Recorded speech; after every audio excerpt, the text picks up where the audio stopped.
இன்னமும் கேஷ்பேக் கொடுக்குறேன்னு சொல்லி ஏமாத்திக்கிட்டு ரிவார்டு மட்டுமே கொடுத்துட்டு இருக்கிற இந்த ஆப் இனிமே தேவையா தேவையில்லையா அப்படிங்கறத நீங்களே முடிவு பண்ணுங்க. இனிமே நான் சொல்ற இந்த 3 ஆப் பயன்படுத்தி பாருங்க, உங்களுக்கு கேஷ்பேக் எவ்வளவு கொடுக்குறாங்க அப்படிங்கறத பார்த்து நீங்களே ஆச்சரியப்படுவீங்க.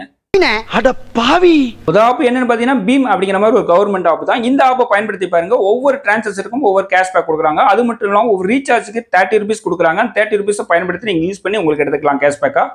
ரெண்டாவது ஆப் என்ன அப்படின்னு பார்த்தீங்கன்னா பிளிப்கார்ட்ல உருவாக்கப்பட்ட சூப்பர் மணி அப்படிங்கிற மாதிரி ஆப் தான். இந்த ஆப் மூலமா ரீசார்ஜ் பண்ணாலும் சரி, என்ன டிரான்சாக்ஷன் பண்ணாலும் சரி, ஒவ்வொரு டிரான்சாக்ஷனுக்கும் 5% கேஷ்பேக் தராங்க. இதை பயன்படுத்தி நீங்க ஒவ்வொரு டைமும் நீங்க கேஷ்பேக் அள்ளிக்கலாம். மூணாவது ஆப் என்ன அப்படின்னு பார்த்தீங்கன்னா கிவி அப்படிங்கிற மாதிரி ஒரு ஆப் தான். இந்த ஆப் வந்து பிளே ஸ்டோர்ல அவைலபிளா இருக்கு. இந்த ஆப்பை டவுன்லோட் பண்ணி நீங்க ஒவ்வொரு டிரான்சாக்ஷன் சரி, ரீசார்ஜ் எல்லாத்தையுமே யூஸ் பண்ணினா உங்களுக்கு 2% வந்து கேஷ்பேக் மாதிரி கொடுக்குறாங்க. இதை பயன்படுத்தி யூஸ் பண்ணி பாருங்க. அது மட்டும் இல்லாம 1 இயர் இந்த ஆப்பை வந்து பயன்படுத்தினா உங்களுக்கு 7500 கேஷ்பேக்காவே நீங்க கொடுக்குறாங்க. இந்த 3 ஆப்ல உங்களுக்கு பிடிச்ச ஆப் என்ன அப்படிங்கறத கமெண்ட் செக்ஷன்ல கமெண்ட் பண்ணுங்க. கேஷ்பேக்கே இல்ல அப்படின்னு சொல்லி வருத்தப்பட்டிருக்க நண்பர்களுக்கு இந்த வீடியோ முதல்ல ஷேர் பண்ணுங்க.